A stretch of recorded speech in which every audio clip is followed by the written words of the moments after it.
a new year, not only for the calendar, but also here in the Collegiate iRacing League as we get ready for a monumental season, Season 10, about to get started here in just a few moments. Welcome, everybody, to the Ignition Zone, the CIL pre-race show.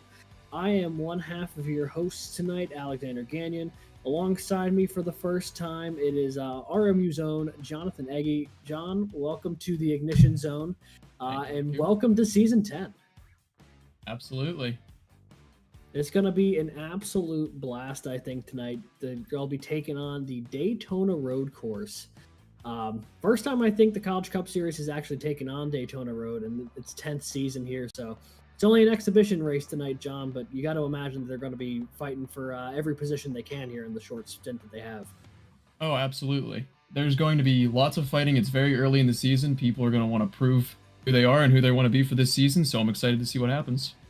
Yeah, and to your point about proving yourself, we have a few newcomers on the entry list today for the Daytona Road Course, which it'll be very interesting to see. I think how they fare in with the mix of CIL names that we already know and love. We do know that a lot of folks are have signed up already, including last year's champion Matthew Morton. He will be back, as well as a number of our playoff drivers from a season ago back in the winter. But also some newcomers and some part-timers looking to re-cement themselves on the grand stage of the World Center of Racing.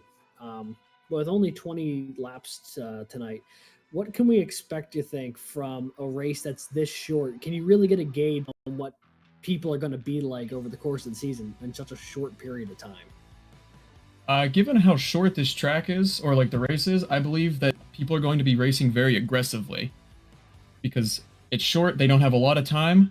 I see a lot of passing, a lot of aggressive moves in the corners, and like I said, I'm excited to see how people race tonight. Yeah, it's especially with turn one. I mean, that run down the turn one here at Daytona Road, always very menacing, even on the best of circumstances. But when you're doing it in a 20 lap clash here, you got to imagine that'll be some cars' best opportunities to try and make their way forward before things really get spread out, because it's going to be a short race, but it's a long track, and there's a lot of different opportunities to make your move.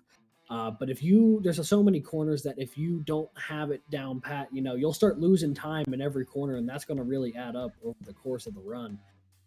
So I think we'll see, especially in that opening couple of corners, that carousel turns 2 and turn 3. I think we're going to see a lot of people getting bumped, maybe off the track. Hopefully not, but it would not shock me if that was the case, because there's just not a whole lot of real estate down there for the amount of cars that might be trying to barrel in.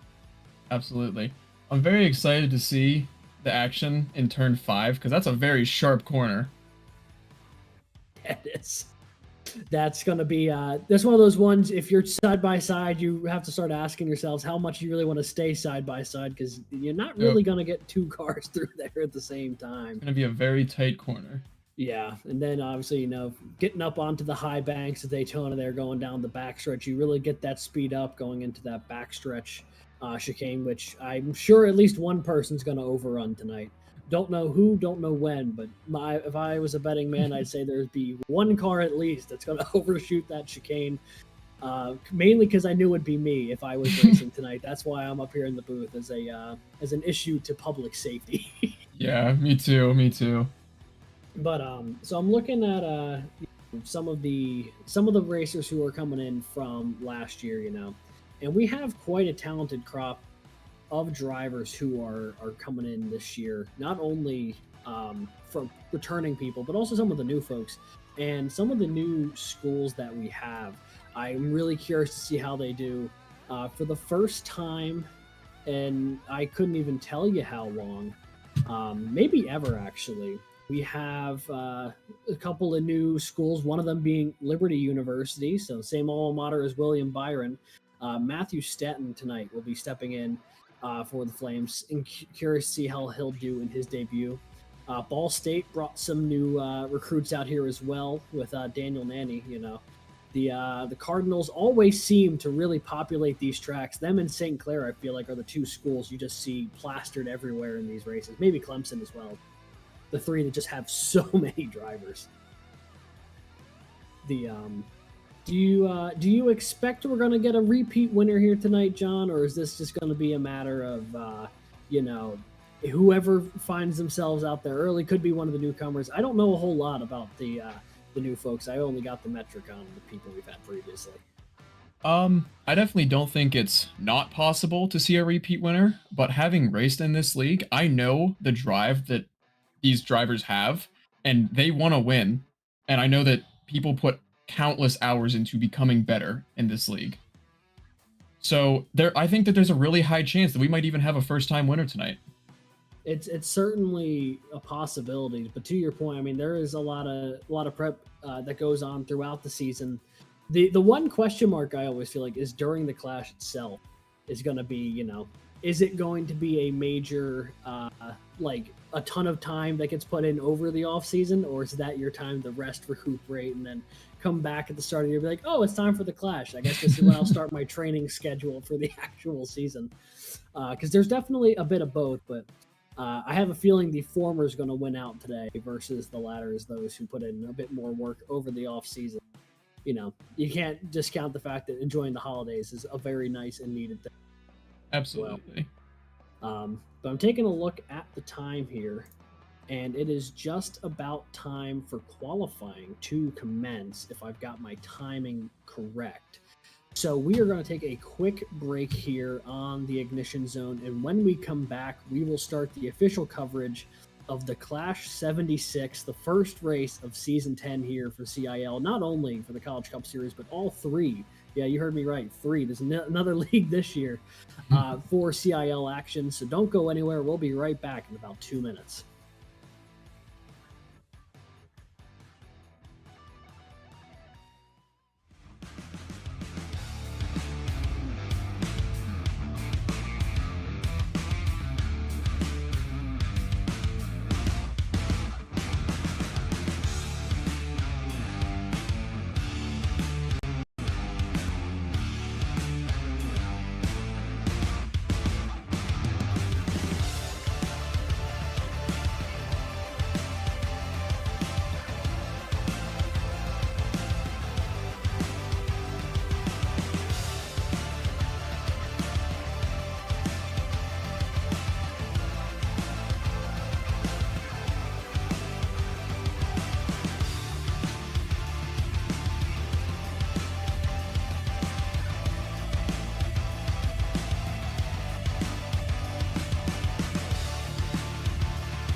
Welcome back, everybody. It is time for the one and only race this season that will not count for points in the CIL. It is the Clash 76 from Daytona Road Course here in sunny Daytona, Florida. Somehow, I think the weather on track is actually a little bit nicer than it is here in real life today. It's a little frigid down here in Florida, but want to welcome everybody back in here. We'll be getting started in just a few minutes. My name's Alex Gagnon. Alongside me, John Eggy in the booth, and we have a fun one for you here today. John, what are your thoughts on what we're going to see here today from the Daytona Road Course? I think we're going to see quite a bit of aggressive driving. There's a lot of corners in this track, and I think there's going to be a lot of opportunities to overtake. And with the banked corners that we have at Daytona, I feel like we're going to see a lot of high speeds and a lot of high-speed overtakes. Yeah, with that backstretch in particular is going to be real fun to watch. Especially with you come off of turn 2 with so much speed, just go flying down to that backstretch chicane. That's going to be such a menace. Gonna ask producer Christian here if we've got the track map for Daytona Road Course. If not, we will keep on rolling. But if we do, we'll take a good look. Here we go, dropping on down onto that Atlantic Ocean side. Welcome to Daytona. You can see in the middle of the infield there, that big swooping kind of loop on the inside. That is the start to Daytona Road Course. Those are the opening 6 or 7 turns before they'll pop back out onto Daytona or NASCAR turn 1, Daytona Road Course turn 7, going around the corner there into that backstretch chicane that you see about 2/3 of the way down before rolling their way back forward onto the front, making their way into turn 1 just at the end of pit road. Also a fun cameo here from Homestead Miami Speedway, our championship race from last year. Just letting you know where we'll be heading in a little bit's time, but for tonight's sake, we will be sticking in Daytona, just a couple hours north of Miami.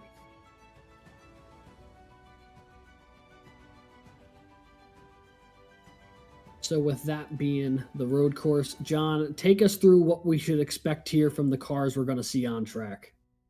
The cars that are on the track tonight, we're going to expect about 180 miles an hour in the straightaways. The engine, we're running about 750 horsepower. Now, we have 5 gears running in these cars, and these cars are quite heavy. The overtakes are going to be very fast, and in the corners, I feel like overtakes might be a little bit tricky for the drivers for the sheer weight of these cars. Yeah, it's especially getting these things coming off of those high-speed straightaways into those tight corners. You got to get this thing down so slow in some of these chicanes, and that's really where the passing opportunities present themselves. Is when you have how dangerous and how daring do you want to be into some of these braking zones, because the Goodyear tires will only hold up to so much. It is a short race though, so you can definitely afford to be a bit more aggressive than normal. But definitely a challenge both for car and driver on a track of this scale where you have such high speeds but also so many low speed corners. It really creates an interesting blend here at Daytona. And for how these cars are built, they can spin quite easily if you accelerate too fast or decelerate too fast. So with the varying speeds around these very sharp corners, I feel like we might see some drivers have a little bit of issues coming out of these corners. Yeah, especially if those tires aren't up to temp yet. It is so easy to be like, oh, I'm at the end of especially turn 3 when those tires are cold. It is so easy just to get a little over anxious. You're side by side with someone. You want to try and get that run down the straightaway. You just overjuice it a little, and the back of the car steps out on you, and then you're in the grass. And maybe, if you're lucky, maybe you're collecting other people in the process. Let's hope not. Yeah, certainly. But something tells me we may still see a little bit of that despite our hopes and intentions up here in the booth. Absolutely, yeah. But yeah, these cars are so... I don't want to say the word finicky, because I don't think that's the right word for it. But they really... The tires will spin so easily if you over throttle this thing in a low gear. I mean, we even see it sometimes coming off of pit road, where cars will just for sure, yeah. They'll be like, oh, I gotta go, jack's down, and then they're sideways spinning through pit road because they get up to like 10,000 RPM. Yeah, trying to get going. Yeah, and you mentioned earlier about the tires being cold. Another big problem that these cars can get is if the tires get too hot, they act the same way. So if these cars are picking up too much speed coming out of the corners and coming in too fast and they're heating up those tires, after so many laps, you might have a similar feeling as to whenever the tires are brand new off the pit wall. Yeah, and that is they kind of talk about the plateau that you like to have as a driver, where once the tires get up to temp, that nice handling area where you're like, this is the way the car is supposed to be driven. Everything feels nice and lovely. And then, you wear them out a little too much, or they get a little too hot, and all of a sudden they to your point, drop right off that cliff. And before you know, you're like, damn, all right, now we've lost it. Now we got to come back down pit road. Starts to feel like you're driving on ice skates after so long. Yeah, really. Then you come down pit road and you're like, oh my god, my tire wear must have been like at 10%. And you look at it, it's still like 85%. You just you overheated it, and you're like, all right, maybe that was more the driver than the car. Although, driver typically does not admit that when that is the case. They'll normally say, hey, what was your wear at? And you're like, oh man, it was like 30. It was shot. Really low. Yeah, tires were bald.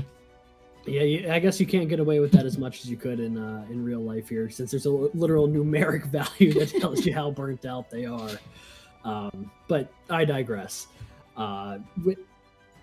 So we will be taking a moment here to take a look at the qualifying laps that the drivers are running. The session for qualifying just about to conclude, and then we'll have a couple-minute warm-up before they grid up for the Clash 76.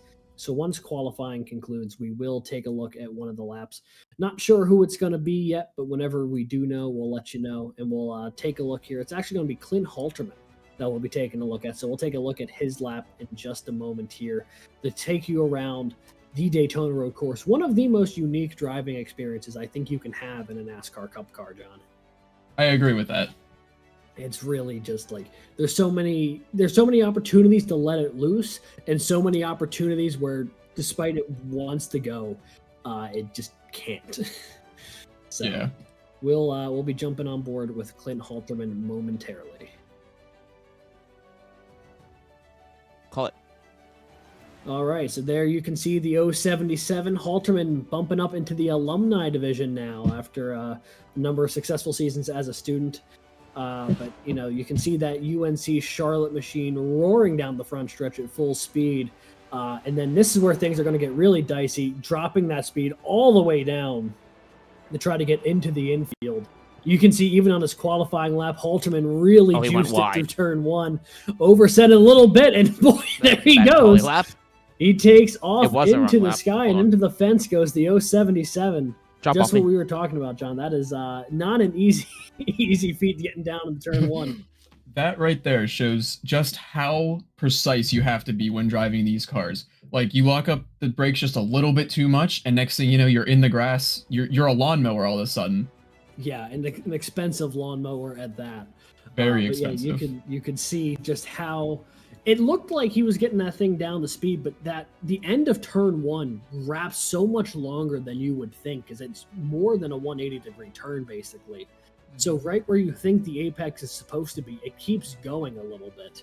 And that makes that turn one really challenging. The part we're seeing on board here, the couple of cars that just went overhead, that was the backstretch chicane. I think that's the other major part of this track that's going to give drivers issues tonight.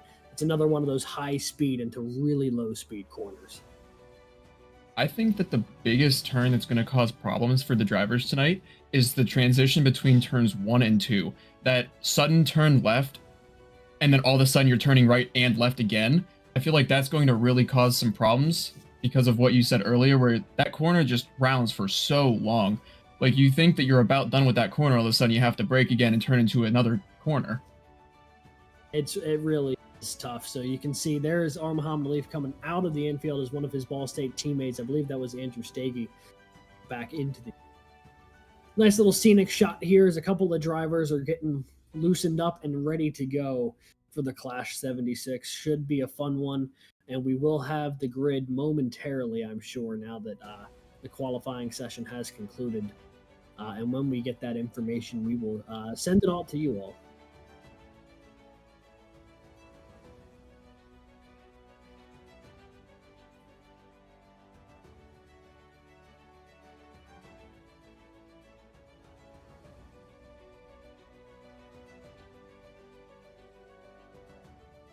Looks like the grid was taking a bit of a nap as well. But Clinton Halterman got that car put back together, and he will be repairing it to get it back out in front here for UNC Charlotte, alongside Matt Staton of Liberty University, one of the CIL newcomers. He could be one of the best drivers in the world. He might not be. Who knows? This will be the first time I've had the privilege of seeing him on track, and I'm excited to see how he does.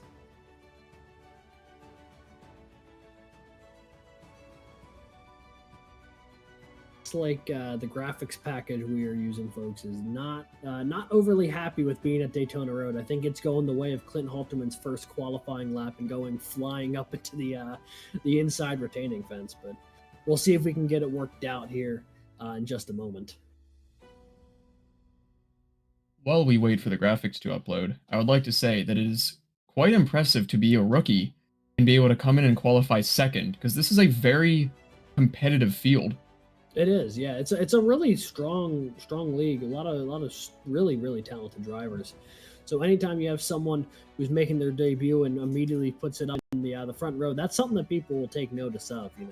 If you've been around this league a couple of years, if you're a Clint Halterman, if you're a Zach DeWale, if you're an R. Muhammad Alif, and you see someone that you have not had the privilege of racing against before pop in on the front row ahead of you, or next to you, if in Halterman's case, that's when you take a second to go, oh, all right, that is going to be interesting to watch. We'll have to see how that's going.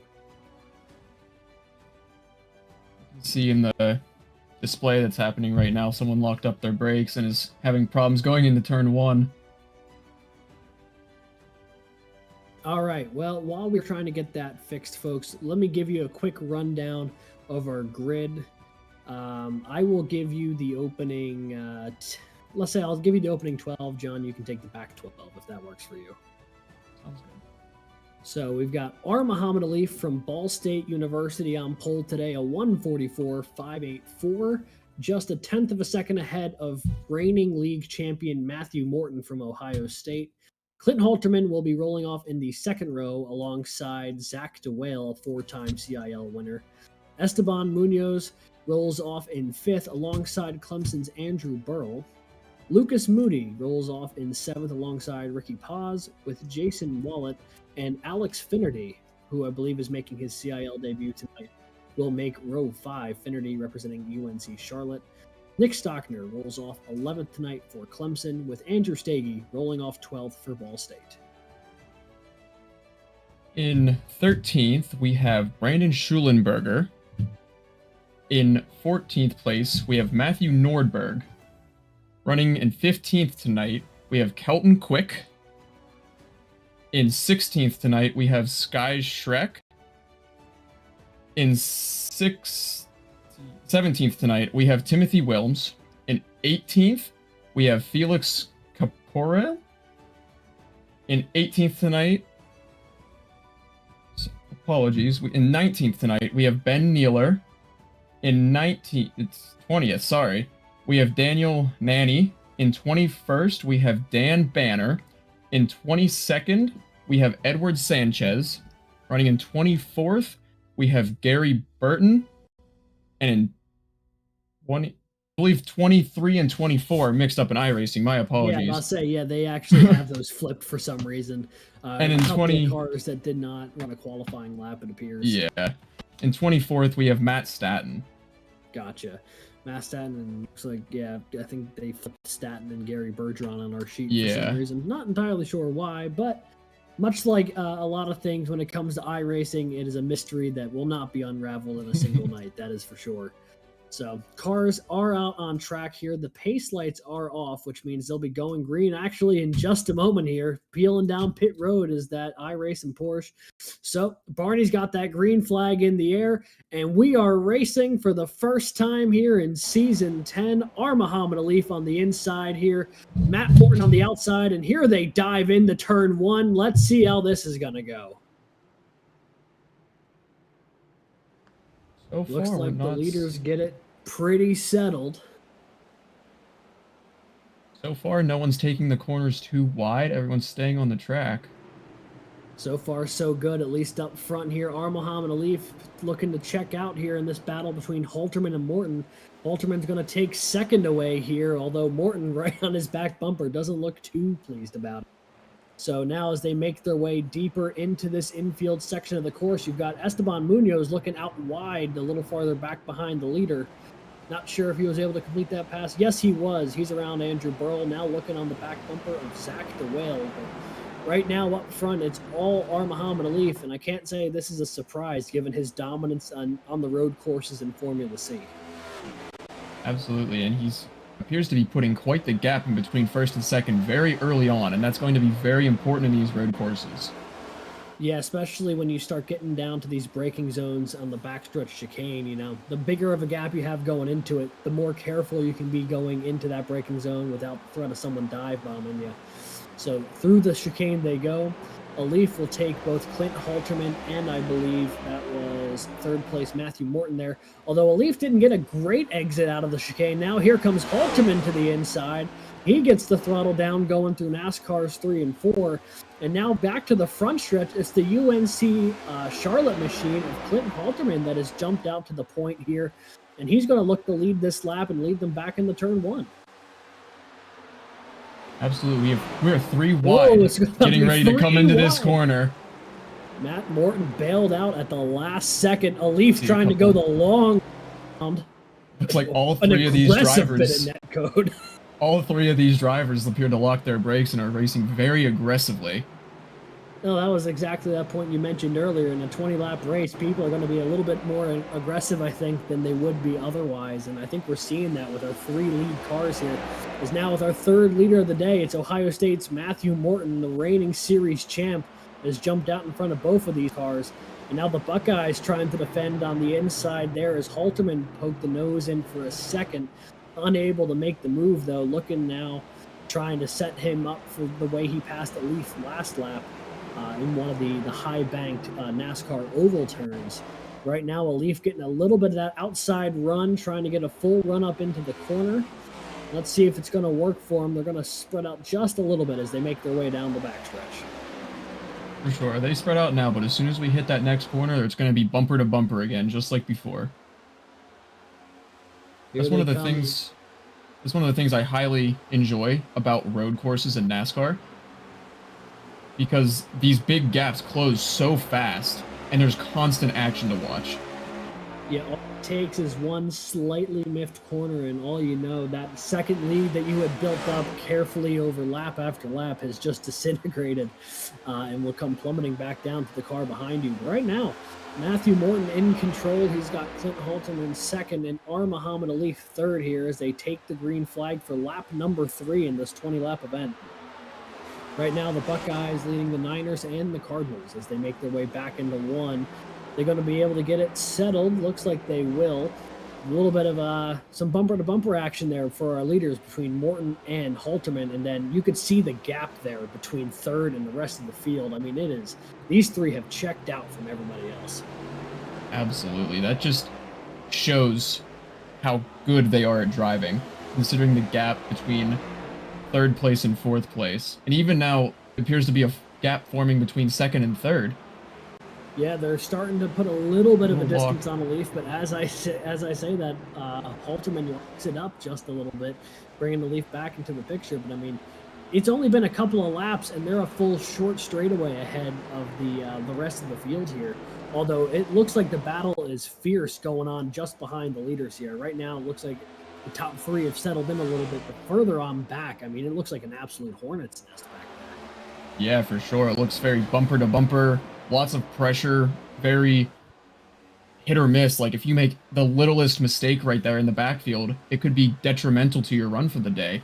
Like if you run wide and you hit any grass, it's going to cool these tires so much and you're going to have no speed coming out of these corners. Yeah, and with how close everyone was running back there, even if you get off track a little bit, you could be looking at like 3 or 4 positions lost just from the slightly missed corner. That's how close they're running back there. But yeah, right now still fighting with the timing tower gremlins, as you would say. So we'll still see if we can get that functioning. But right now starting lap number 4, it is Matthew Morton about 3 car lengths ahead of Halterman, who's got about that gap back to a Leaf. Oh, and sending it in was Halterman. There was a bit of contact between the two. Morton gets away still from Halterman, but a Leaf will capitalize, and he's going to take second away from the UNC Charlotte machine as they make their way back into the carousel there. That right there just shows exactly what we were talking about. The littlest mistake of locking the tires can cost you a massive position. Yeah, I mean, this is a huge position, which is not only now does Halterman have to get his way back around the Leaf, the more these two battle, the more it's going to allow Morton to recover from the contact he had there with the 07 and just check out from the two of them. So right now, if you're Muhammad Alif, the biggest thing you've got to do is try and ignore what's happening in your rear view mirror and just go after Matt Morton. But you can see how close Halterman is there. Took a much shallower exit out of turn 7. I'm not sure. Absolutely. All of these drivers they're hungry for a win right now. It's the first race of the season that doesn't count technically, but it doesn't matter if it counts or not. They want the win.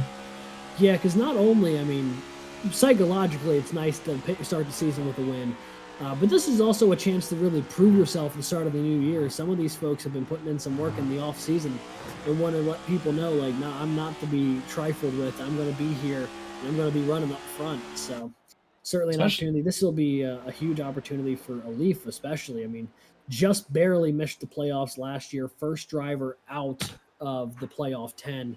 He would love to rebound and try and fight for a CCS championship to pair nicely with that Formula C championship he picked up last year. Absolutely. And you said about drivers really pushing to show what they've been working for. Think about what the rookies are doing right now. They need to prove themselves in this league. They're trying to make a name for themselves with these guys that are running. Absolutely. So the timing tower, man, it's still having a tough time. Boy, it is not a happy piece of machinery at the moment. So we'll keep bringing you the action as we see it here. Currently on lap number 5 of this 20-lap race, you've got a little bit of dirt kicked up from both Morton and Alif. I think Alif was following in the one's tire tracks, and both of them strayed just a little bit off course. So no harm, no foul, I guess. But I'm sure a bit of a scary moment there if you're the driver of the 07 and you see in the 2 cars in front of you start kicking up dirt. You're wondering what just happened. Yeah, for sure. Especially with how easy these cars can spin. If these cars hit any grass, you have no idea what's going to happen. Like if the car in front of you clips the edge of the dirt, it's a good possibility that it's going to spin. Yeah, it really, especially in those lower speed corners, because all of a sudden it lets those tires rev even faster than they would be attached to the pavement there. So looking a little farther back in the field here, we're on board with Drexel's Jason Wallet, who right now has got a mirror full of Zach DeWale as he's trying to chase down the 21 machine. That is one of the Ball State cars. And I moved my notes, and I'm really not happy with that. There we go. I think that's Lucas Moody, who's trying to chase down there the Ball State machine. As you see some cars making their way through the carousel. Yep, there is Lucas Moody, the 21 car from Ball State University. He's rolling his way down through NASCAR Oval 3 and 4 here with a mirror full of Jason Wallet. Wallet might look to make his move here before they even get to turn 1. That previous view that we had, that's between turns 2 and 3, that right there just shows the sheer speed that these cars are taking corners. Whoa! Bit of a lockup there. Boom of smoke coming out of that machine. Bit of a lockup. Was that Jason Wallet? Yeah, it was. Boy, he was coming in with a full head of steam, wasn't he? Yeah, he was. So as I was saying, no, you're okay. Yeah, I saw the smoke and I went, oh boy. Yeah, as I was saying, the point of view from the camera around turn 2 really shows how fast these cars round, because you can see 2 wheels pretty much come off the ground. Saw a little bit of dirt action there in the backfield.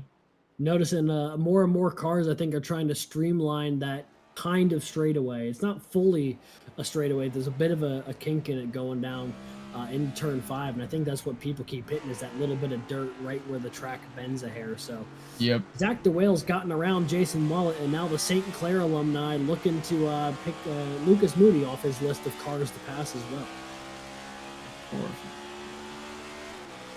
This perspective really also shows how fast you get going around this embankment. Also shows how steep the bank is.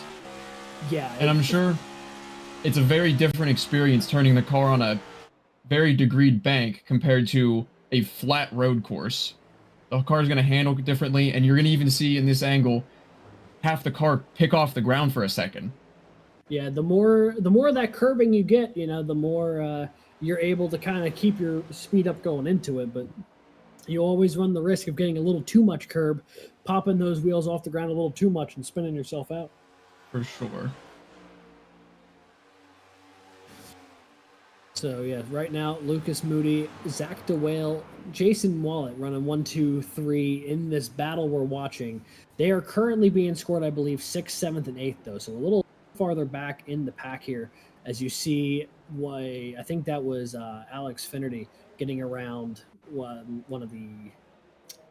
I couldn't tell you actually who that was, but you see Halterman on track there. He's still behind Muhammad Alif. This is the battle for second as they run. A bit of a lockup there. We saw beautifully that right front wheel just stopped moving on the UNC Charlotte machine. But as these two have been trying to track down Matthew Morton, they have not had a whole lot of success yet, John. No, they have not. Matthew Morton has appeared to have pulled ahead, and he's maintaining that lead pretty strongly. He's increased his lead enough that he's able to slow down and be careful and more precise in these corners without having as much pressure. So he's able to have a better corner exit, and that's going to in turn cause him to pick up more speed and potentially pull away even further. Yeah, it's going to be one of those cycles that both Alif and Halterman are going to really try and break if they can help it. But that's the thing. Morton right now just moving so quick that I'm not sure if he's going to be able to, as Alif really launched it coming out of the chicane there, got all the way up to Halterman, chose a much shallower approach there. And I'm trying to see who's going to get the better end of that. Not entirely sure. Yeah, you see coming down the back stretch. It looks like that gap really didn't change all that much.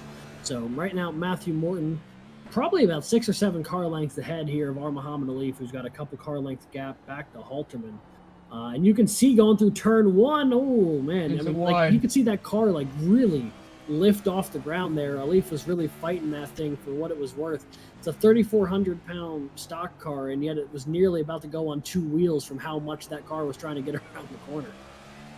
See if he's going to have a move here. He's bumper to bumper. See how this corner goes for everybody. Gonna really got a lock up. Sending it in here. Morton locked it up ahead of him. Yeah. Right on Alif's back bumper here, coming off the corner. They'll make their way in toward turn 7, trying to get this figured out here going into the chicane. To take it a little wide again. And it appears Halterman's got the run. Going to be able to pass. Yeah, he's got the inside line. Will he be able to complete it by the time they get to the chicane? The chicane is not a place you want to be too wide. Side by side, rounding turn 7. And here they go. Those two Chevy Camaros trying to chase down that Ford Mustang from Ohio State. Halterman ultimately feels like he's the one who has to back out. He was not going to get a good angle going through the chicane, but he's going to be able to keep that speed up, and he gets right back to the bumper of Alif as they make their way out of the chicane into NASCAR Ovals 3 and 4. Again, we see Matthew Morton pulling ahead. He's Alif and Halterman, are really battling for position 2. Meanwhile, Matthew Morton is just pulling ahead in P1.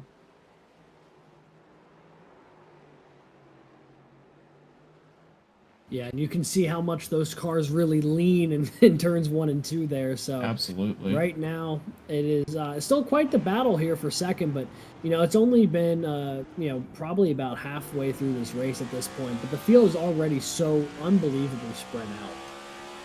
We've got cars all over the track at this point. Not sure if the leaders are going to hit any lap traffic because it's not that long of a race, but if someone spins, there could be a car they'll have to deal with toward the end of this race. For sure, for sure. If there's a spin, I feel like this track would be semi-difficult to regain that momentum, especially if they spin in somewhere like turn 7, where it's the NASCAR turns 1 and 2, where there's just so much banked momentum right there. You sling around the corners. If they spin, say in turn 6, they're gonna have no speed coming out through there, and it's gonna pose quite the challenge to be able to pick up speed and maintain positions. So right now, coming through NASCAR Oval 2, now toward that backstretch chicane. Going to see how this gets settled. And as diving into the corner here, maybe goes to Halterman now. He'll hold up for just a moment. Kind enough to wait just a second so we can introduce another familiar face into the broadcast booth here tonight for tonight's Clash 76. It is former Clemson and Lenore Ryan driver and longtime commentator here in the CIL. It's Zach Lindler. Zach, welcome back to the booth. Hey guys, what's up? Not much, just taking in a little bit of clash action here, getting a good bit of battling between Clint Halterman and Muhammad Alif. Not sure if you've been seeing that as well, but it's been quite the scrap between these two. As though almost a little bit of contact in turn 1. Here we go. Too wide. It looks like it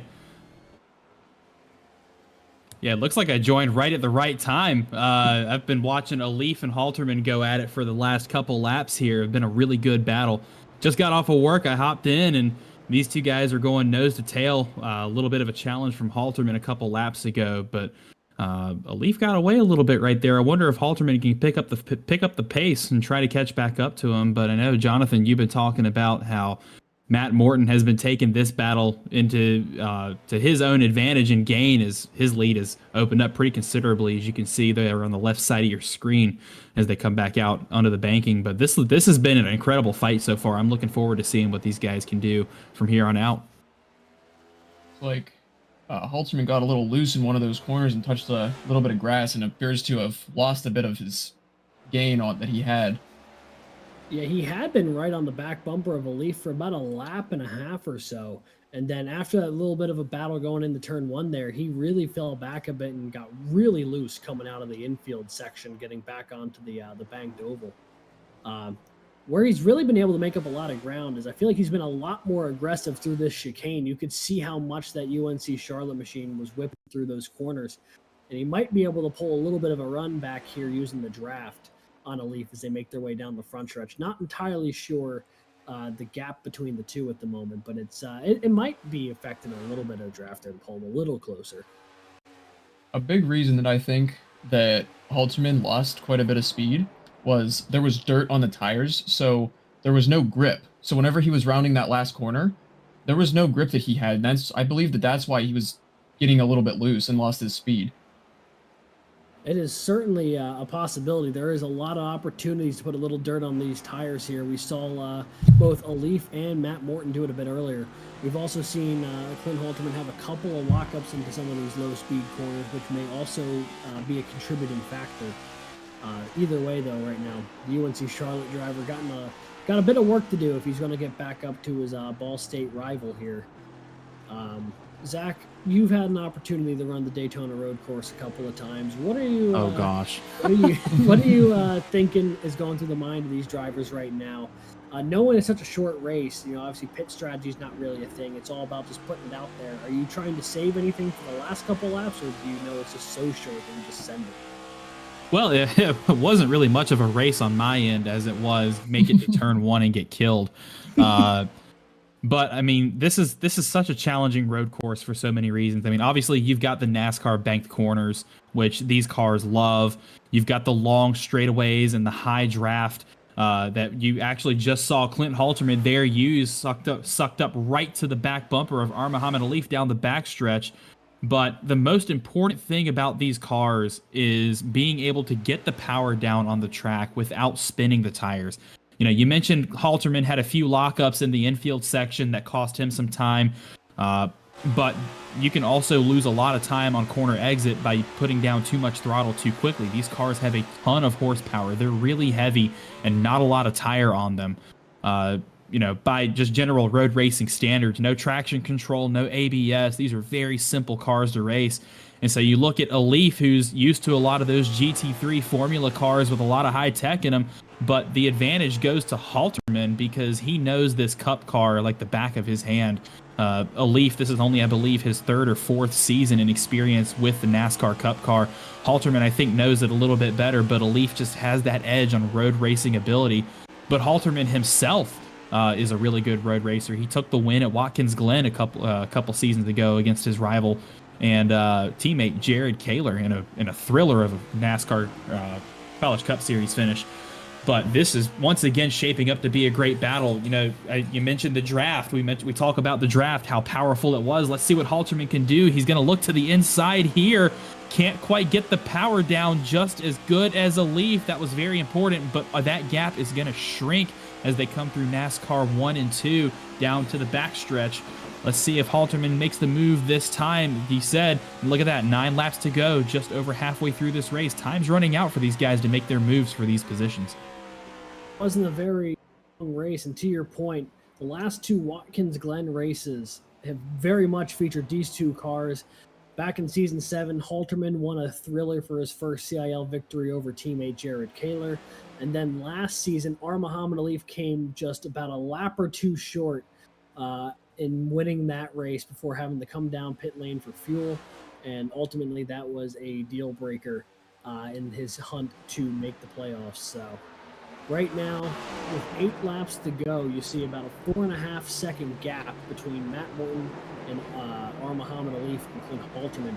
And then it's a big 15-second gap back to Esteban Munoz there, the number 9 in 4th place. So right now, as far as the battle on track is concerned, John, this is the one to watch as Halterman just got around Alif again.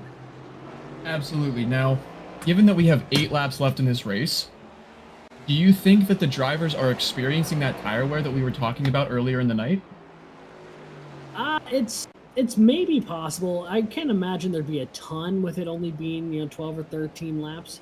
But if you were to say be battling lap after lap, corner after corner, the way these 2 guys are, you might be experiencing a little bit of that. I don't know if it's going to really come into play too much because Esteban Munoz is a zip code behind the 2 of them. But I'm sure they're experiencing a little bit behind the wheel right now that is a little less favorable to the way they were running earlier. But a quick rundown of the top 10 as they run with 8 laps to go. It's Ohio State's Matt Morton in 1st, Clint Halterman from UNC Charlotte 2nd, Muhammad Alif right on his tail in 3rd, FIU's Esteban Munoz currently scored in the 4th position, Zach DeWale from St. Clair College 5th, Lucas Moody, another Ball State driver in 6th, with Jason Wallet in 7th for Drexel. 8th right now is Andrew Burl, the Clemson machine in the 888. 9th is Alex Finnerty from UNC Charlotte in his CIL debut, I believe. So really good run right now for Finnerty. And then Matt Nordberg currently scored in the 10th position for NC State. So a couple of familiar names we see there. Also a couple of guys I can't say I've seen all that much of. There's definitely quite a few new people that we are seeing tonight. Yeah, I want to give a quick shout out to the last 3 guys in the top 10. Andrew Burrell, don't see him inside the top 10 very much during the season. Alex Finnerty and their first start as what a move from Alif, the over-under attempt. Oh my goodness. Boy, just when I start talking, things get fun. That was a huge lockup, and Alif might have actually, he's lucky to not have that gap grow in front of him. But yeah, Alex Finnerty, first start running inside the top 10, and Matt Nordberg as well, another driver. I guess you could say as well as Jason Wallet. A couple drivers with some bad luck towards the end of races or during races, and looks like they're gonna be able to bring it home in the top 10. But even though this is really a fun race, there's no points on the line. It's just bragging rights. If you get the win, congratulations, pat on the back.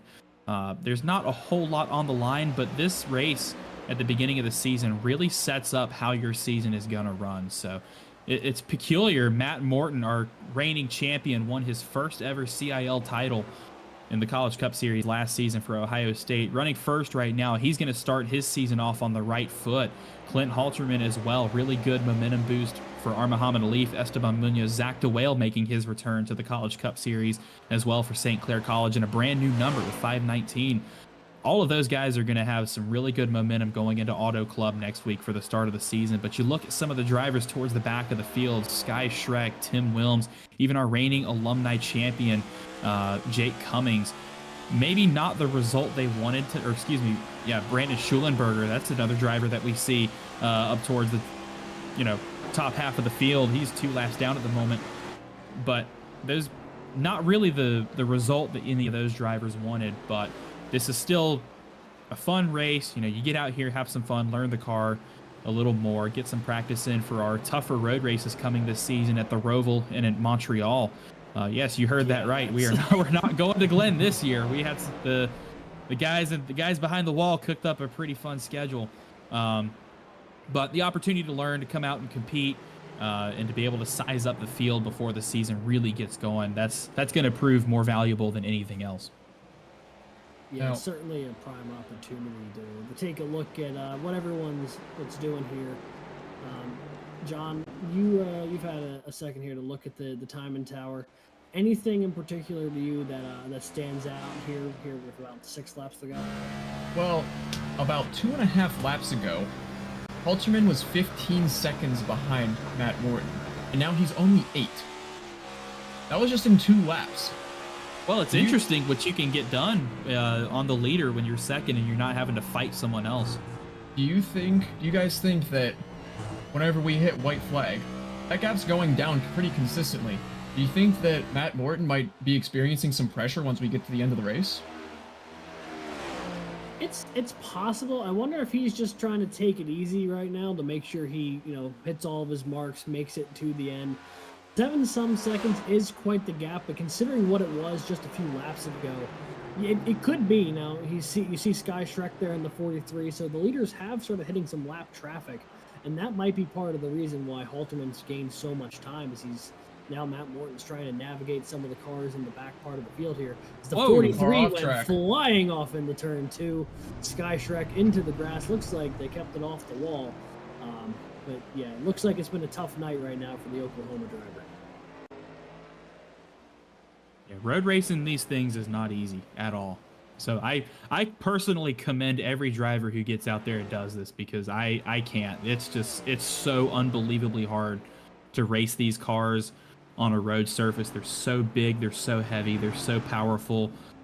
Little to no downforce in the corners at all.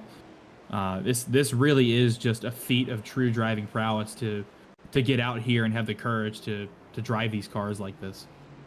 Yeah, we got quite the scrap going on here for 9th right now. That's Alex Finnerty and Matt Nordberg.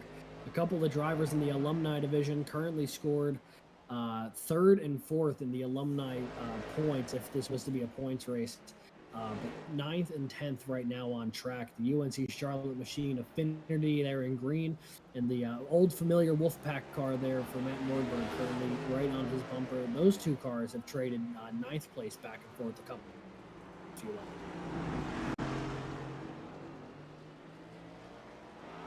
Both cars get a really good exit there out of the infield section. This is going to be fun. Interesting to see if Nordberg gets a good draft into the chicane and maybe set up a pass for that 9th position.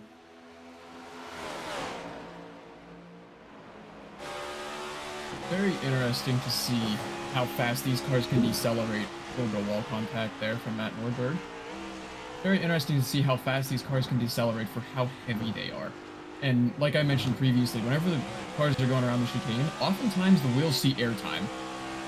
Like, that just shows how fast the drivers can whip the car around these corners.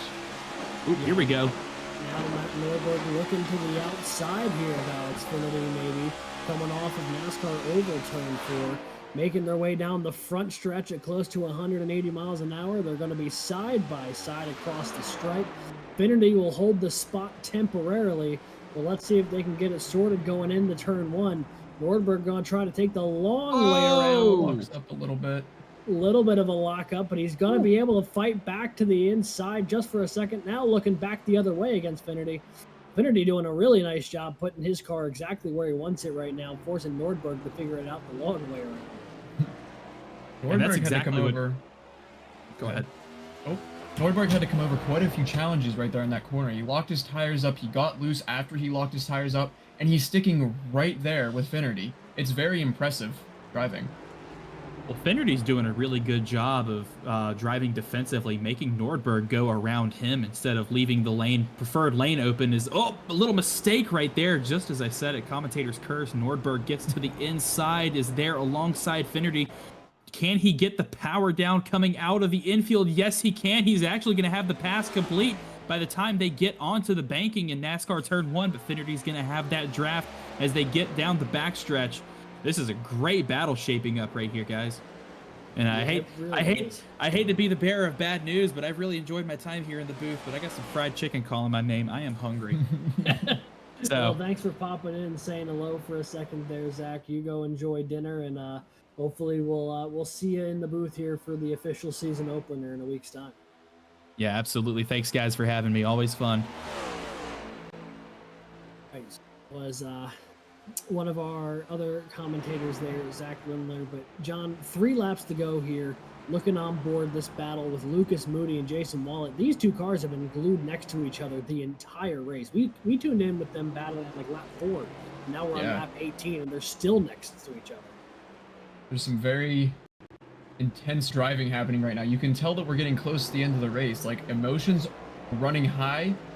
They want that position, and you can tell in how they're driving. Like, we're noticing a lot more lockups, a lot more dive bombs into corners, and a lot higher speeds rounding these corners. Like, these drivers are very anxious to get around that car in front of them right now. Yeah, the time for waiting for your moment is over. The time to create your moment is truly on and going. Here is right now Lucas Moody staring down the back bumper of that Drexel Dragons car. Right now, seeing a whole lot of that Insomnia Cookies sponsorship on the rear side of the bumper there. But right now, Ball State, 2 cars in the top 10, the only school to do so at the moment. So overall, a pretty solid day for the Cardinals as they run. But Lucas Moody trying to make it a little bit sweeter here if he can find his way past Jason Waller for 6th.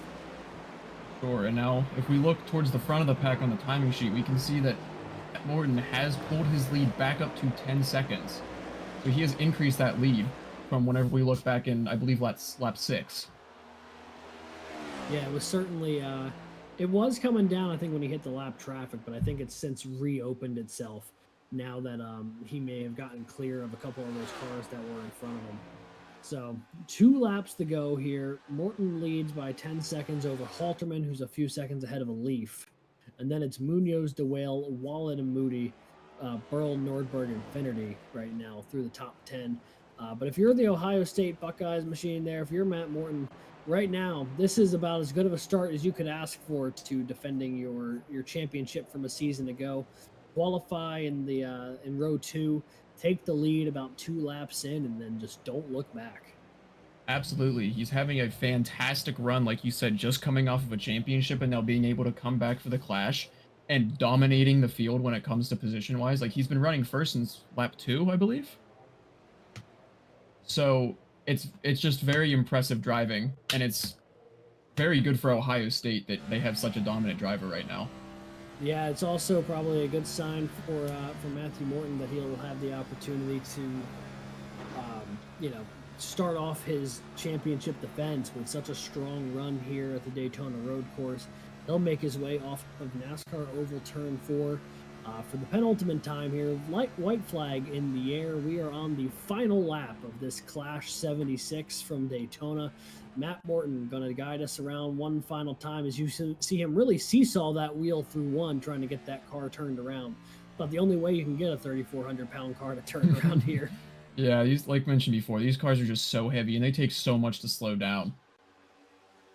A little farther back in the field here, you see Esteban Munoz has got company in the battle for 4th. Here comes Zach DeWale. Both of these guys know what it takes to win super speedways like Daytona, but not necessarily the road course at Daytona. You know, they both have a super speedway win, although when it comes to Zach DeWale and Esteban Munoz, both of them looking for their first road course victory. Not going to come here today. But right now, the battle for 4th, very much ongoing here as they make their way in. Oh, big lockup. Sky Shrek. But yeah, Munoz and DeWale battling it out. Yeah, for sure. Like, final lap, it's all or nothing right now. They're going to put everything they have, they're going to put their trust in these cars, and they're going to push right now. Even if it's one position, that one position means a lot. Absolutely. Psychologically, it'll mean a lot to get that last lap pass in, just to prove that you can do it. Correct.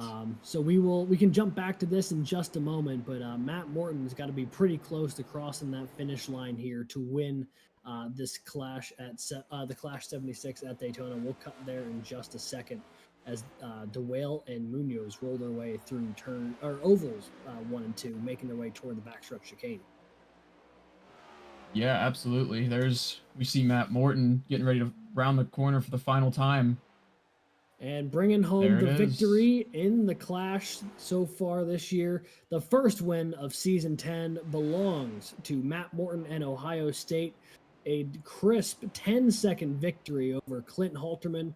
And barring any catastrophic things at the finish, our Muhammad Alif will bring it home in third. The question is going to be between Alif and between Munoz and DeWale. Who's going to take fourth? DeWale right on the back bumper of the 9 right now.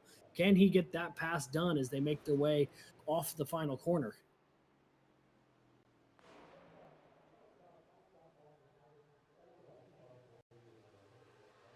So you see Jason Watt, Lucas Moody, Andrew Burrell, which looks like Esteban Munoz was able to hold off Zach DeWale by about a 1/10 of a second. Moody able to do so to Burrell by about a 1/10 of a second as well. So the top 10 here today: Matt Morton, Clint Halterman, R. Muhammad Alif, Esteban Munoz, and then Zach DeWale, Jason Watt, Lucas Moody, Matt Nordberg, and just crossing the line there was Alex Finnerty, UNC Charlotte. But John, what a victory there for Matt Morton. I mean, that was clinical from start to finish. Absolutely. It was such a dominant performance. Like you said, qualified on row 2 and then was able to take the lead, and he did not give that lead. That lead was his, and he won it alone.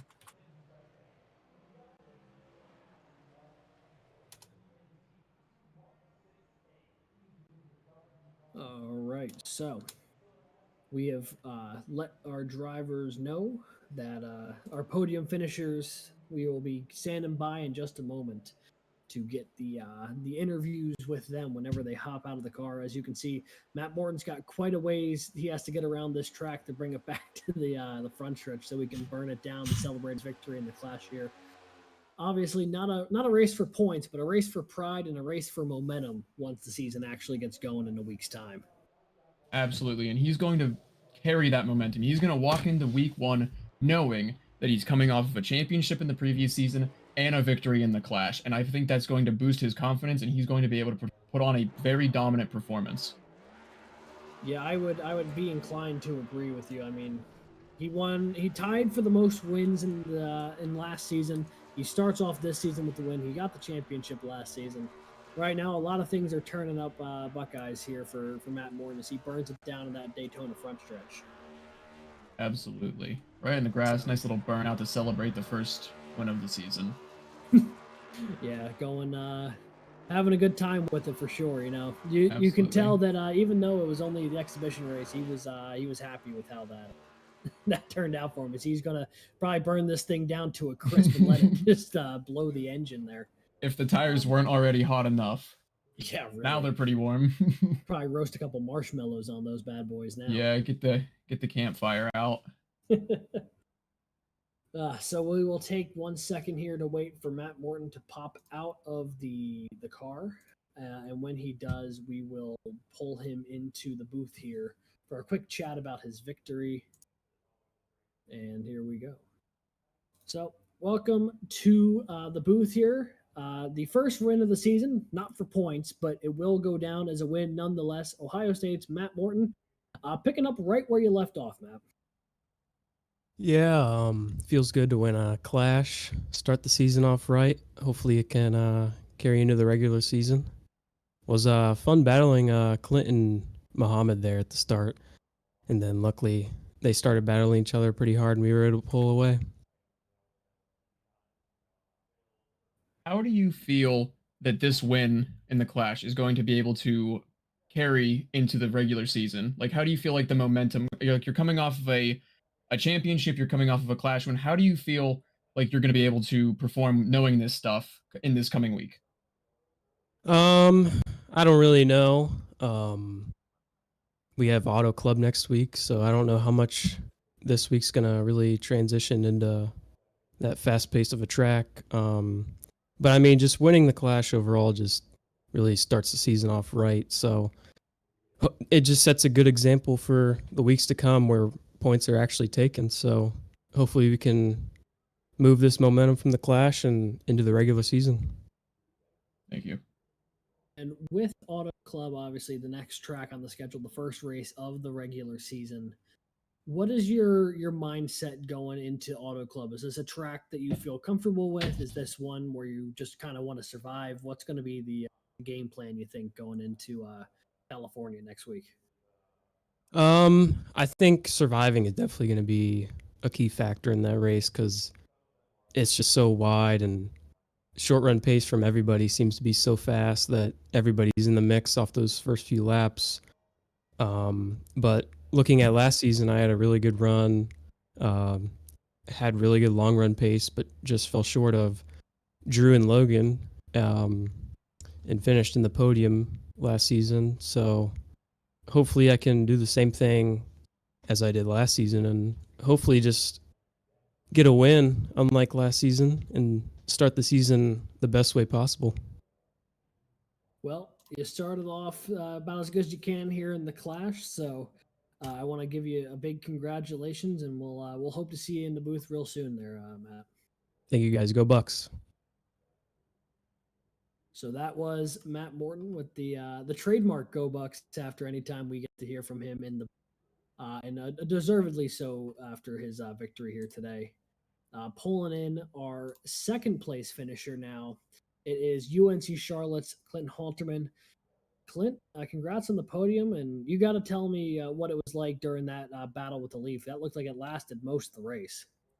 Yeah, that was so much fun. That was some of the most fun I've had.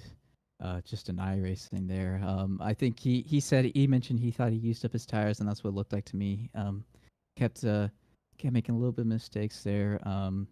And he was better than me, kind of for a lot of the race getting into turn one, and then coming back onto the oval, where I felt like I was a little bit better in the infield, and then into the bus stop, especially. I made up a bunch of time on that. But yeah, that was a lot of shout out to Leaf there. That was racing me clean, and because that was such a fun battle. And then I think it was second lap turn one where me and Leaf and Warren all missed the corner. Oh, that was just a lot of fun. And uh, I would not be I would be very happy if this track made a points paying uh, appearance in the future. So yeah. You had a lot of very strong battles today with other drivers. How do you feel those battles are going to be able to translate into Auto Club for the next race? Yeah, I think it's just getting more familiar about just just the people I'm racing with. I've raced a decent amount with Morton during this last summer, um, and just getting more familiar with how they race and stuff like that. And I've raced a little bit with a Leaf, especially on the at Watkins Glen a bunch, and Phoenix, I believe, as well. So it's just kind of getting familiar with how the different everyone races, and just also getting in the groove of racing these cars again. It's been a little bit it's probably since into last season since I've really raced the next gens, and just kind of getting a familiarity of like my surroundings and stuff like that. So yeah, it's just kind of not obviously not much of a translation between a road course and auto club, but auto club is got to modulate the throttle a lot there too, and really had to do that here with all the slow corners. So just some little bits and pieces I can take away from this race. Thank you, Yeah, and congratulations on a great run today. Thank you. yeah. Anyone you'd like to shout out here, Clint, before we let you go on your way this evening? I forgot to ask Matt Morton that. I feel really bad about it. Yeah, I'll just shout out my friends and family. Shout out my one friend, Alex Finnerty. He did his first CIL race at Talladega last season. That didn't go particularly the way he wanted, and came in here and got a top 10 out of it. So proud of him for doing that. And yeah, shout out to y'all for put in once again another great race. Love the calendar for this season. Really excited for it, and just hoping for a great season. Well, congrats again on the podium, and we hope to hear you up here again real soon, there, Clint. Yeah, me too. So that was our second place finisher, Clint Halterman, today from UNC Charlotte. And that will let us bring in our third and final interview of the day. Ball State's R. Muhammad Alif. Congratulations on the podium there. Talk to us about that battle you were having with Clint Halterman. That looked like that was a load of fun because that lasted most of the race. Yeah, I mean, I think good racing from everyone. Kept it clean, which was really good. I'm pretty sure I just burned my tires off, to be honest. But I think the others did a great job conserving their tires, and just something for me to learn. Now, you mentioned that you thought that you cooked your tires. Is there something that you're going to change going into Auto Club next week, or do you feel strong at the oval, excluding the road portion with your tires?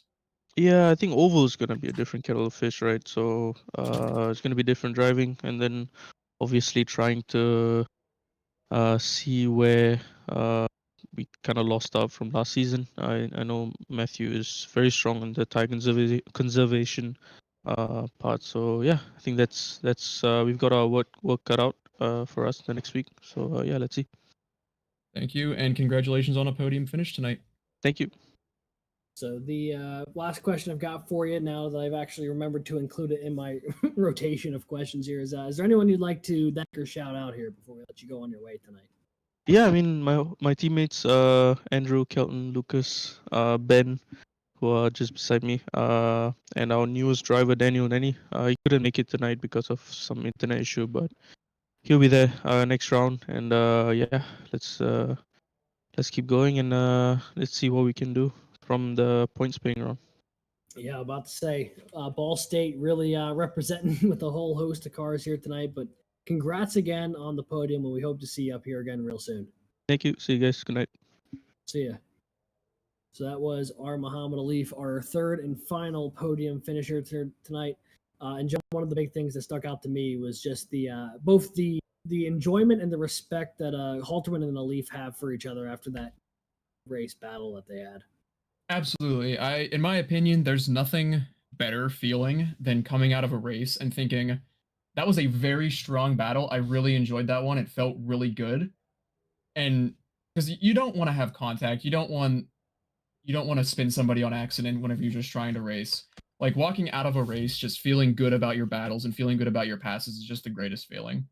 Yeah, it's one of those ones you sit there and think about. Damn, that was that was worth coming in and being involved. So Absolutely. it's we got to see a lot of that between those two. We got to see a few other battles in the field between Norberg and Finnerty, or Wallet and Lucas Moody. I mean, all throughout the top 10, there was a couple of really good battles, even early on between the three leaders before Morton pulled away. So honestly, a lot that I think people are going to take away from tonight, feeling pretty happy about. And for the ones who maybe didn't get the finish they were looking for tonight, they can rest easy knowing it was just a exhibition race, and the real points and the real trials still lay ahead. So they can kind of wipe their mind to this one and regroup and come back next week at Auto Club with a fresh perspective. Absolutely. I'm very excited to see how the season is going to go and where the season takes us, because tonight, this was a tough course, and tonight there was no cautions. No, yeah, the luxury of the road courses is they may have some local yellows, but you're not really going to see any of the full course ones, which not only let the pace of the race really play out, but I mean, I'm looking at the time; it's not even 10 p.m. yet. I mean, this was a quick one from bell to bell. So I think it's probably time for us to take a look at our overall final results here from tonight's Clash 76 from the Daytona Road Course. So we'll pull that up here in just a moment. In first place tonight, it was Matthew Morton of Ohio State University picking up the victory. Clinton Halterman from UNC Charlotte finishing second, with R. Muhammad Alif from Ball State finishing third. We know that Esteban Munoz barely held off Zach Duell. Esteban Munoz from FIU winning fourth position over Zach Duell by about a tenth of a second. Jason Wallet holds off Lucas Moody Drexel beating Ball State in that equation, but Ball State with 2 cars in the top 10 today, the only school to do so. 8th place tonight is Andrew Burrell from Clemson University, ahead of Matt Nordberg from NC State and Alex Finnerty from UNC Charlotte. In 11th, it is Clemson's Nick Stockner, bringing it just outside the top 10. Ricky Paz from Valparaiso University brings it home 12th tonight. And then Dan Banner from St. Clair College finishing 13th. And Ben Kellner leads a trio of Ball State cars with Andrew Stagey and Kelton Quick in 15th and 16th, respectively, in that 3-car chain of Ball State drivers. Sky Schreck from the University of Oklahoma will finish 17th. Matthew Caporal in his debut here from East Carolina University will bring it home 18th. Timothy Wilms from Drexel is 19th tonight. And then in 20th place, 5 laps down, is somebody. Let me check the old sheet here. It's Edward Sanchez from Baruch College, with Brandon Schulenberger finishing 21st. Matt Staton from Liberty University finishing 22nd. And due to some connectivity issues, Daniel Nene from Ball State didn't connect, nor did Jeff Bergeron. So that is our rundown from tonight's Clash 76 from Daytona Road Course. John, any final thoughts on tonight? Whether the race, your debut here in the broadcast booth, anything that's on your mind, now's the time. No, I'm just very excited to see how this season goes, and I'm excited to see it progress, and I'm excited to see some good racing. Yeah, and I mean, we got to see a little bit here in the Clash. Looking forward to next week when we get to take on Auto Club for the first points-paying race of the CCS season, which will be a blast. That'll be January 15th, same time, 9 p.m.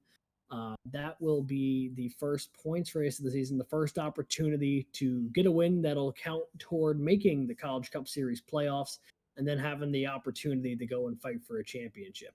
But if January 15th is too far away for you to wait, we've got 2 other leagues here in the Collegiate iRacing League that will be streamed as well. First off, on Wednesday, it'll be the Formula College Series taking on the duels at the Okayama Circuit. That'll be the opening race of the Formula C season. Same deal as the Clash here tonight, an exhibition race. That'll be their one non-points paying race of the season. And then there it is on the screen, the duels at Okayama. That'll be same time, 9 p.m., January 10th. That is Wednesday night, 2 days from today. So be sure to tune in for that. And the brand new series that a lot of people are excited about for this year, they're going to break out the prototype cars in the CTP series, CPC series, the Collegiate Prototype Challenge. They will be taking on VIR in their dual debut. That'll be January 11th at 9 p.m. So be sure to tune into that as well. Those prototype cars can absolutely whip it. Those things are so fast. And I think that's going to be an absolute blast of a series. And VIR, John and I were both very accustomed to Virginia International Raceway. Great track. You could drive that thing for 12 hours and not get sick of it. Well, I don't know about the sick of it part, but you can drive it for 12 hours. We did a charity endurance race at VIR a few months back, so I don't think either of us have touched VIR since that afternoon. So, but from all of us here at the Collegiate iRacing League, we want to thank you for tuning in tonight to the Clash 76 from the Daytona Road Course. We will see you all either Wednesday, Thursday, or next Monday, preferably all 3, but hey, who's to say? So for producer Christian and our camera operator Keith, and all the admins here at the CIL, co-commentator John, want to thank you all for tuning in tonight. I've been Alex Gagnon, and we will catch you next time.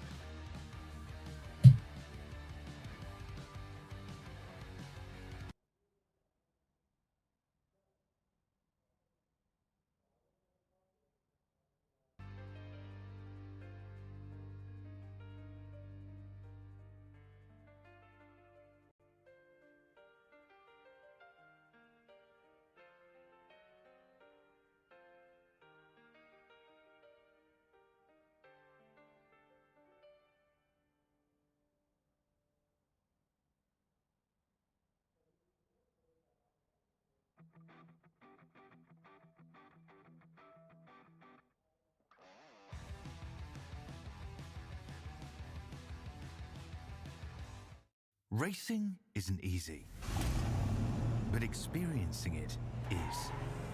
iRacing puts you in the driver's seat with the industry's leading sim racing game. Drive on laser scan replicas of the greatest racing circuits from around the world. Go head-to-head against other drivers chosen by skill-based matchmaking to ensure competitive racing at every level. Compete across all your favorite series. In officially licensed cars, engineered to deliver the most accurate driving experience possible.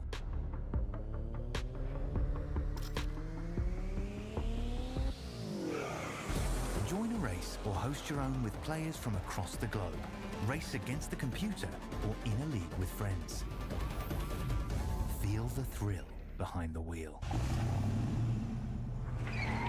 Visit iRacing.com.